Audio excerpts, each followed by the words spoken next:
Nora June Pritchard stepped down from the stagecoach at Dry Creek Crossing with dust on her hem, a marriage paper in her satchel, and every eye in the street weighing her before she had spoken a word. Two women outside the Mercantile stopped fanning themselves. One of them whispered, not low enough, "That's the bride?" The other gave a small laugh. Poor Elias Ward ordered himself a wife and got a flour barrel in calico. Nora heard it. She had spent 23 years hearing such things, first in church pews, then at market stalls, then at family tables where pity was served with supper. She did not turn toward the women. She did not hurry, either. People expected a heavy girl to either shrink or stumble. Nora did neither. She set one boot on the boardwalk, lifted her chin, and looked down the dusty street until she found the man who had sent for her. Elias Ward stood beside a buckboard near the livery, tall and raw-boned, his hat low over eyes that had forgotten how to be welcoming. A girl of 9 stood half behind him, thin as a willow switch, watching Nora with the guarded stillness of a child who had learned that hope could be a dangerous habit. Nora walked to them with her satchel in one hand and her free hand loose at her side. "You're Mr. Ward," she said. Elias looked her over once, not cruelly, but plainly enough to leave a mark. "You're younger than I expected," he said. Then, after a beat, and larger. The street went quiet in that hungry way. Small towns go quiet when someone is about to be wounded in public. Nora met his eyes. "My letter described my keeping, my dairy work, my sewing, and my experience with farm accounts," she said. "It did not ask to be judged by the width of my skirt." The little girl's eyes widened. Something shifted in Elias Ward's face. Not apology yet, but the first hard crack in a wrong assumption. He took her satchel. "Wagons this way." Nora followed him.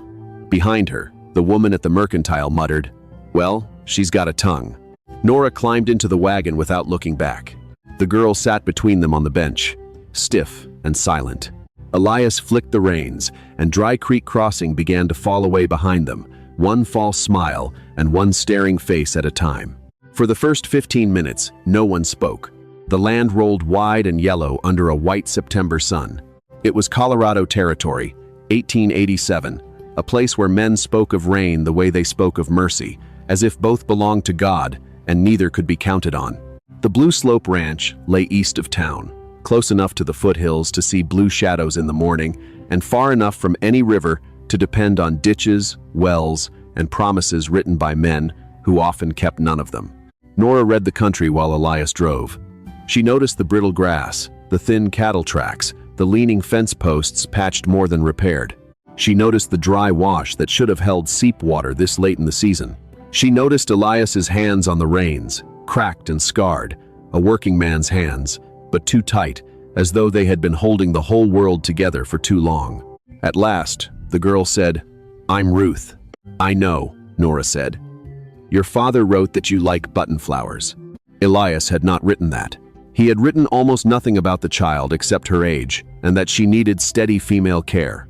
But Nora had seen a faded button flower stitched on the girl's collar, careful and crooked, the work of small fingers copying someone's memory.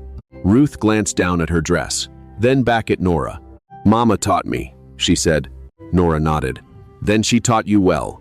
The girl's mouth moved like she might answer, but the words stayed hidden. Elias did not look over, but his shoulders changed.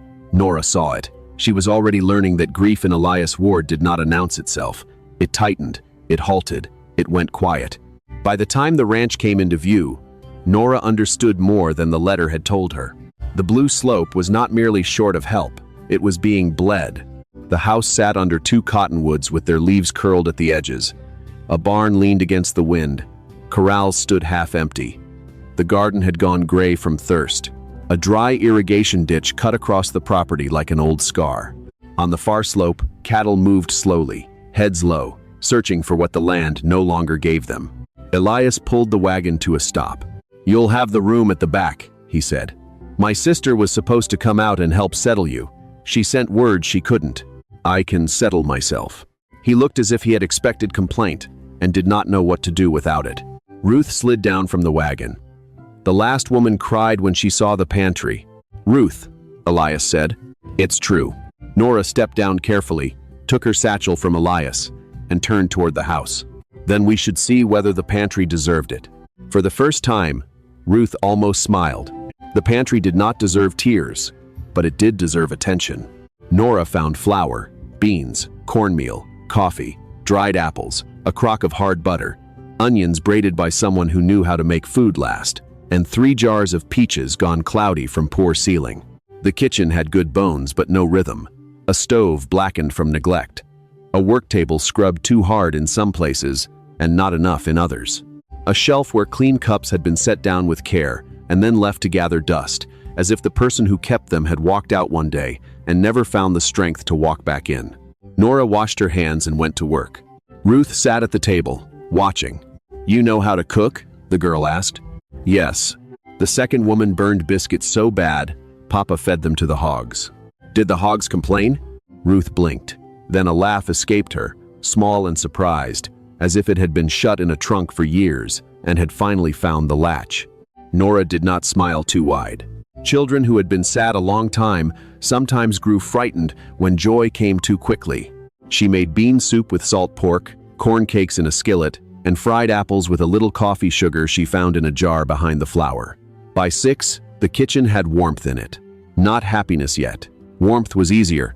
It asked less. Elias came in with dust on his sleeves and stopped just inside the door. His eyes went to the table, then to Ruth, then to Nora. "You didn't have to do all this on the first day." "I know." "Then why?" Nora set down the coffee pot. "Because people eat on first days same as any other." He sat. Ruth sat. Nora remained standing until Elias noticed. "This is your table now too," he said gruffly. Nora looked at him for one still second, then took the chair across from Ruth. They ate mostly in silence, but not an empty silence. Ruth watched Nora as if she were trying to decide what sort of woman could answer insult without shouting, cook without fuss, and speak of a dead mother without making the room hurt worse. After supper, Elias pointed toward a narrow shelf in the front room. "House accounts are there," he said. "I'll show you the system tomorrow." "I can look tonight." "It's not simple." Nora lifted the ledger. "Most things worth saving aren't." Elias gave her a long look, then went outside. Later, after Ruth had gone to bed and the ranch had settled under moonlight, Nora sat at the kitchen table with the ledger open and a lamp burning low. Her father had been a county surveyor in Kansas before fever took him. Other girls learned fancy stitches. Nora learned figures, landlines, water shares, and the habit of seeing where a number had been made to limp. Her father used to say that dishonest men loved tired men because tired men stopped checking sums. Nora had never forgotten it. The Blue Slope ledger was tired all over. Canal fees paid twice in some months. Water delivery marked lower than contracted. Cattle weights recorded light at sale. Hay purchased high from the same supplier who bought Ward beef low. Notes rolled forward with penalties that appeared without explanation. And one name showed at the bottom of too many pages. Silas Bragg. Bragg Mercantile. Bragg Land and Loan. Bragg Ditch Company. Nora turned back 3 years, then 4. The ranch had begun slipping after Elias's wife died. Before that, accounts were thin but honest. Afterward, the entries changed. Not loudly, not foolishly. The theft was careful, a little at a time, dressed as drought, bad market, delivery charges, late fees, and necessity. Nora closed the ledger and rested her hands on its worn cover. Outside, the dry ditch lay pale under the moon.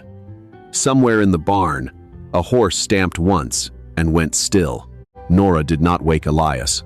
A truth given too early could sound like an accusation. A truth without proof could make a man defend the very hand at his throat.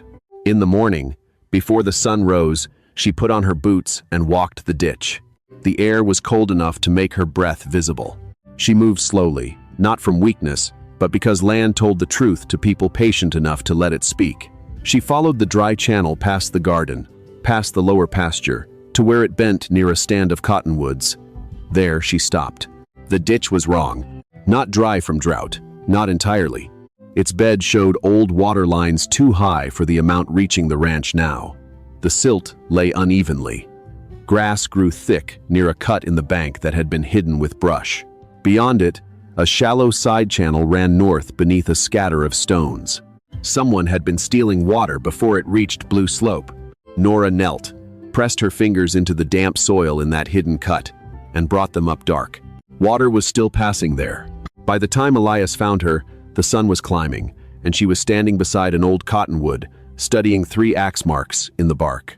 "You shouldn't be out here alone," he said. She did not turn at once. "Good morning. This land is unfamiliar. It is becoming less so." His jaw tightened. "That isn't what I meant." "I know what you meant." She faced him. "And I know how to walk land before daylight. I have done it since I was 12. He looked past her to the ditch. "What are you doing?" "Learning why your fields are thirsty." His eyes sharpened. Nora pointed to the hidden side cut. "Water is being diverted before it reaches your lower ditch." Elias stepped down into the channel and stared. "That's runoff." "No," Nora said. "Runoff doesn't leave tool marks." He crouched. For a long while, he said nothing. Then he reached toward the damp soil and rubbed it between his fingers. "The Bragg ditch rider told me the main line was low." "I imagine he did." Elias looked at her. She held his gaze. "I read the accounts last night." The old guardedness came back into his face. And I have questions. Too many to ask before breakfast. Too many to ask without a map." "A map?" "Your water rights. Your original ditch survey. Any deed papers your father left. Anything with distances, markers, shares, or signatures." He stood slowly. "Silas Bragg holds the copies." "Of course he does." The words came out before Nora had softened them. Elias's eyes went cold. "Bragg has helped this ranch more than once. Men often call it help when they hand you a rope and keep the other end." For a second, anger moved through him. Not all of it was for her. She could see that, though he could not. "You've been here one night," he said. "Yes. And you think you know my business better than I do?" "No," Nora said. "I think someone has made sure your business became too heavy for one grieving man to carry, and too tangled for him to examine alone." The anger changed shape. Ruth appeared at the top of the ditch bank in her night braid and boots too big for her feet. "Is it Mr. Bragg?" she asked. Elias turned. "Ruth, go back to the house." But the girl looked at Nora. Nora did not answer quickly. Children hated lies more than adults believed. "I don't know yet," Nora said, "but I intend to find out." Ruth nodded, as if this was the first sensible thing anyone had said in a long time. That afternoon, trouble arrived, wearing a polished hat. A rider came from town with a folded paper sealed in red wax. Elias opened it near the barn. Nora was checking a cow with a swollen udder and saw the change in his face before he spoke. "What is it?" she asked. "Bragg moved the note review forward," Elias said. "End of the week." "Can he do that?" "He says missed water assessments changed the terms." Nora wiped her hands on her apron. "Don't sign anything. Don't promise anything. Don't send word." Elias looked at her. "You're giving orders now?" "I'm preventing a mistake." The rider shifted in his saddle, listening. Nora lowered her voice. "If Bragg moved the date, he is either afraid or ready. Either way, you gain nothing by answering today." Elias looked at the paper again. His thumb pressed hard into the fold. At last he said to the rider, "Tell Mr. Bragg I'll consider it." The rider frowned. He wanted an answer. He got one. The rider left in a brown tail of dust. Nora watched him go. "He'll be back." "Yes," Elias said. "Next time, not alone." Elias turned toward her. There was no softness in his face, but there was attention now, real attention. "What did you see in the ledger?" Nora looked toward the house, where Ruth stood in the doorway, pretending not to listen. "Tonight," she said, "after she sleeps." That night, Nora laid out the ledger, a sheet of brown wrapping paper, a pencil stub, and 3 columns of figures. She did not accuse Bragg at first. She let the numbers walk Elias there. Water shares billed above contract. Delivery marked below minimum. Beef sale weights altered after pickup. Loan penalties applied before due dates. Ditch maintenance fees charged for repairs never made on the Ward branch. Elias sat very still. "How much?" he asked. "In cash, stock value, and false fees?" Nora said. "At least $700. Maybe more. But the water matters most. If he proves you failed to maintain your share, he can push foreclosure and buy your lower pasture." Elias's face lost color. "My father dug that ditch." "I know." "How?" "Because old men who dig ditches mark things." She drew the cottonwood on the paper and added 3 notches. "There are axe marks by the bend. Survey marks, I think. They don't match the channel as it is now. Elias stared at the drawing. My father used 3 cuts for a quarter turn, he said softly. I had forgotten. Bragg counted on that. The room was quiet, except for the lamp flame. Then Ruth spoke from the hallway. Mama remembered. Elias turned. Ruth. The girl stepped out, pale but steady, holding a small school primer against her chest. I wasn't sleeping. Nora said nothing. Elias looked too tired to scold. Ruth came to the table and opened the primer. Between 2 pages lay a pressed cottonwood leaf, brittle and brown. Beneath it, in a woman's hand, was a child's lesson. North Ditch Bend. 3 marks. Papa Ward's tree. Water runs home from here. Elias touched the page as if it were living skin. Anna wrote this, he said. She was teaching me directions, Ruth said, before she got sick. Nora looked at the little drawing. A tree, a ditch, a fence line, a house. Crude, but clear enough to matter. This helps, Nora said. Ruth's eyes lifted. It does? Yes. The girl held herself straighter. Elias closed his eyes for a moment. When he opened them, the grief there was old, but the helplessness was new, or perhaps the other way around. I let him sit in this house, he said, after Anna died. I let him bring papers. I let him tell me what I owed. You were grieving, Nora said. I was blind. You were alone. His hand came down flat on the table, controlled, but heavy. I'm not going to lose this ranch to Silas Bragg. No, Nora said. You're not. He looked at her then. Not at her size. Not at the contract. Not at the woman from the stagecoach. At her. What do we do? It was the first time he had put himself beside her in the question. Nora drew another line on the paper. We need the county survey book, the original filing, not Bragg's copy. We need someone who saw that side cut made, and we need Bragg to believe you're still uncertain. Elias gave a hard, humorless breath. That last part won't be hard. It might be. Angry men look certain. The corner of his mouth almost moved. Almost. Silas Bragg came 2 days later in a black buggy with brass lamps, a gray suit, and a smile so practiced it seemed built rather than born. Nora saw him from the smokehouse. She did not hurry. She rinsed her hands, dried them, and walked to the yard as Elias came out of the barn. Elias, Bragg called warmly. I hate to press a friend, but business has its own weather. Elias shook his hand. Nora watched Bragg's eyes slide toward her, pause, and measure. And this must be Mrs. Ward, Bragg said. I heard you had brought in household assistants. My wife, Elias said. The word struck the yard harder than he intended. Ruth, standing near the porch, heard it. So did Nora. Bragg smiled wider. Of course, Mrs. Ward. Nora, she said. He waited for her to offer her hand. She did not. A small irritation flickered through his eyes and disappeared. I hope Blue Slope hasn't been too much for you, Bragg said. This country can wear a person down, especially one not built for hard miles. Nora looked at him calmly. Hard miles are easier than crooked ones. Elias's head turned slightly. Bragg's smile held, but it no longer reached even the edges of his face. I came about the note. I haven't decided, Elias said. Bragg sighed as if wounded by reluctance. I've carried you longer than most men would. Yes, Elias said. I've been thinking on that. Nora saw the warning in Bragg's eyes then. He had come to push a tired rancher. He had found a man awake and a woman watching. That made her dangerous. The next morning, Abel Cross came to Nora while she was mending a harness strap outside the barn. Abel was the oldest hand on Blue Slope, narrow-faced, gray-bearded, and silent in the way men became when they had swallowed more than was good for them. Ma'am, he said. Nora looked up. Abel. He held a folded flour sack. I seen men at that ditch last winter, Bragg's men. Told myself they was clearing storm brush. They weren't? He looked toward the house. No, ma'am. Nora set down the harness. Abel unfolded the flour sack. Inside, written in charcoal, were dates, moon phases, and rough notes. Wagon tracks, 2 men, tools, water running north after. I wrote it down because Anna Ward used to tell me a thing written down had a better chance of surviving a liar. Nora took the sack carefully. Why didn't you tell Elias? Abel's mouth tightened. Because Mr. Ward was walking around like a man with his heart shot clean through. Because Bragg owned half the town. Because I was a coward. No, Nora said. Because fear is a fence, and some men build it around others on purpose. Abel looked at her then, and his eyes reddened. You think this helps?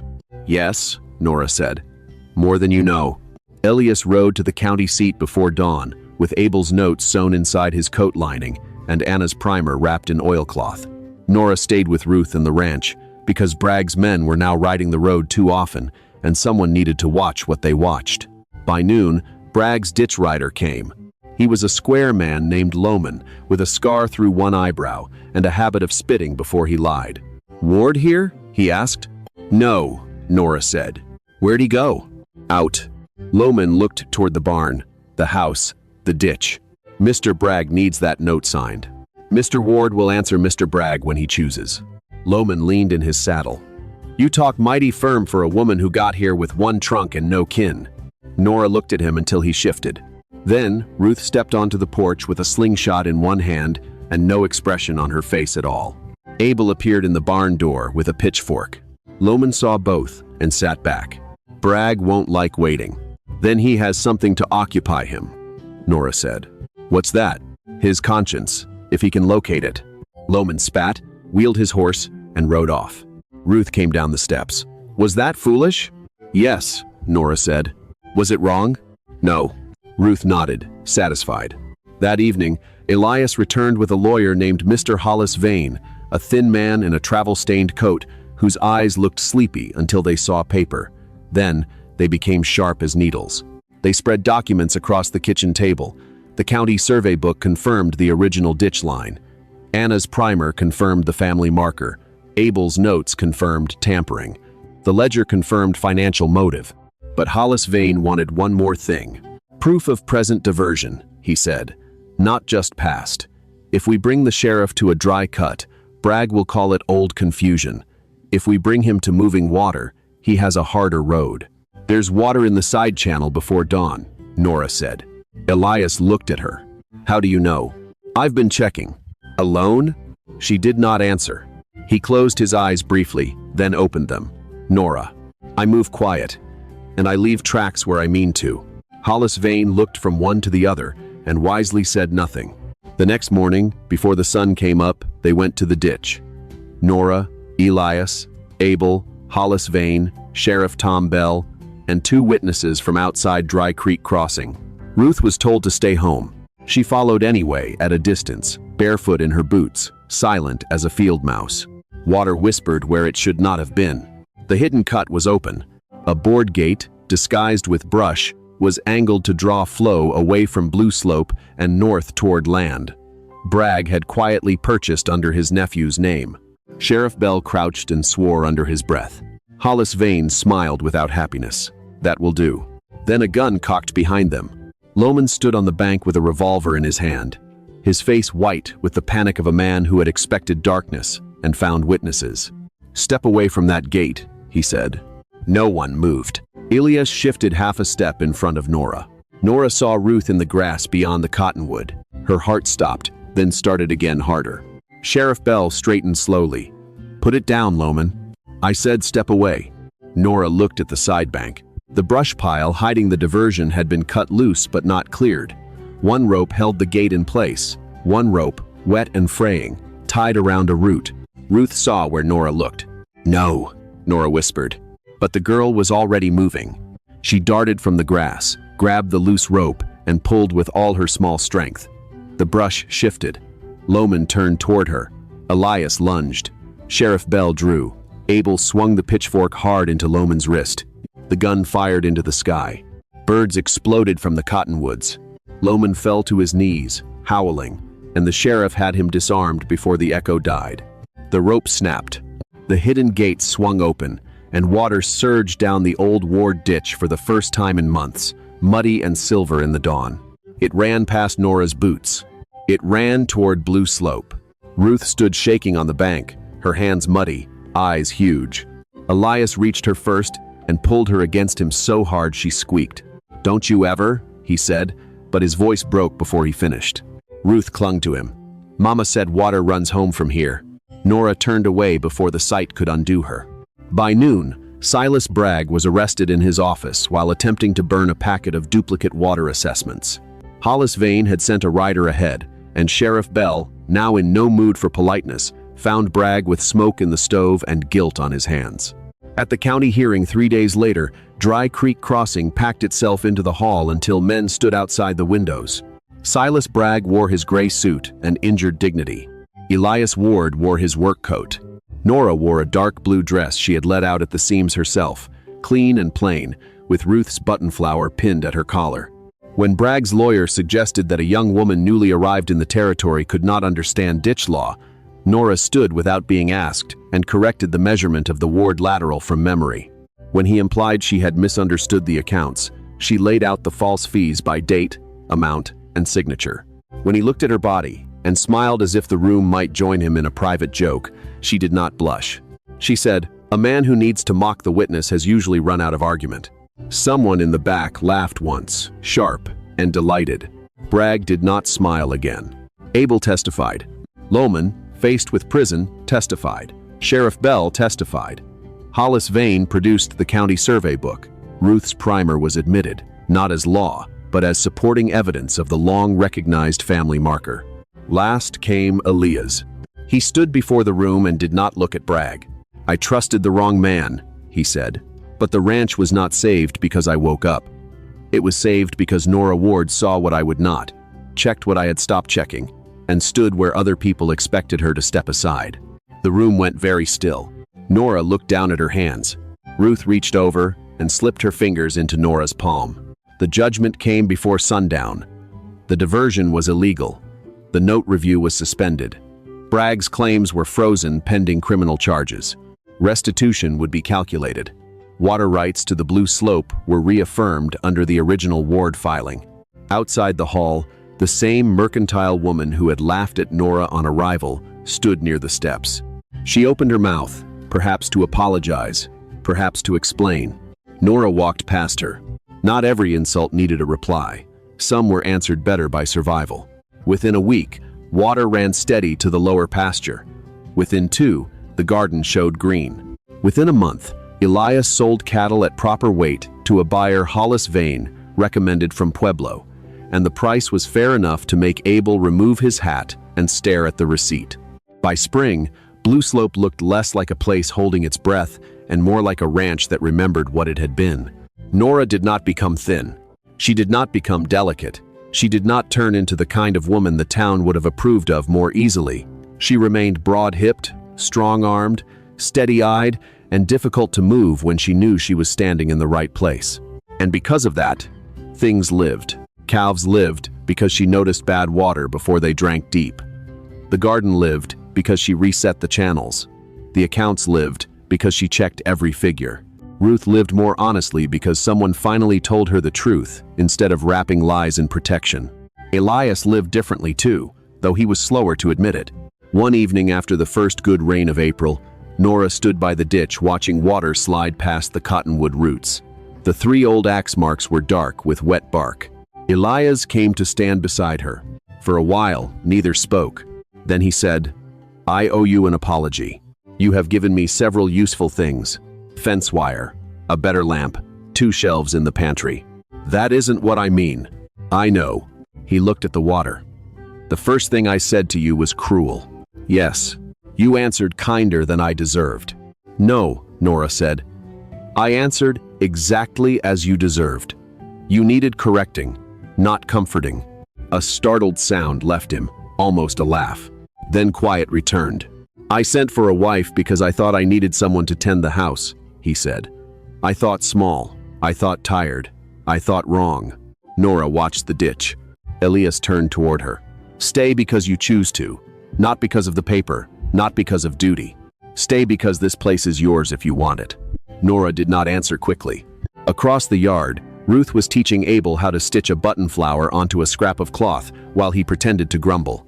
Smoke rose from the chimney. The barn door had been rehung straight. The lower pasture shone green in the fading light. Nora thought of the stagecoach, the staring street, the women laughing, Elias's first careless words. She thought of all the people who had measured her and found the wrong sum. Then she looked at the water running home. "I'll stay," she said. Elias let out a breath, as if he had been holding it since the day she arrived. Nora glanced at him. But I'm keeping the accounts. This time, Elias truly laughed. Ruth looked up from the porch. Does that mean she's staying? Elias looked at Nora, and Nora nodded. The girl ran across the yard and threw herself into Nora's arms with such force that Nora had to brace 1 foot behind her. Elias reached them a moment later, not to pull Ruth away, but to put one hand on the child's back, and the other, after a careful pause, over Nora's. The three of them stood there beside the ditch while evening settled over Blue Slope Ranch. In town, people would tell the story differently depending on who was speaking. Some said Elias Ward had been lucky. Some said Silas Bragg had grown too greedy. Some said the big young woman from Kansas had a head for figures and a spine made of rail iron. Some lowered their voices when they said her name, not from mockery now, but from the uneasy respect people give a person they once misjudged in public. But the land knew the truth better than any of them. The ranch had not been saved by luck.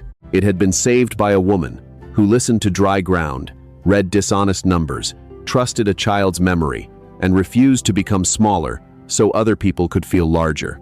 And every spring after that, when the ditch ran full past the marked cottonwood and the lower pasture turned green before any other field in Dry Creek Crossing, folks began calling Blue Slope the Queen's Ranch.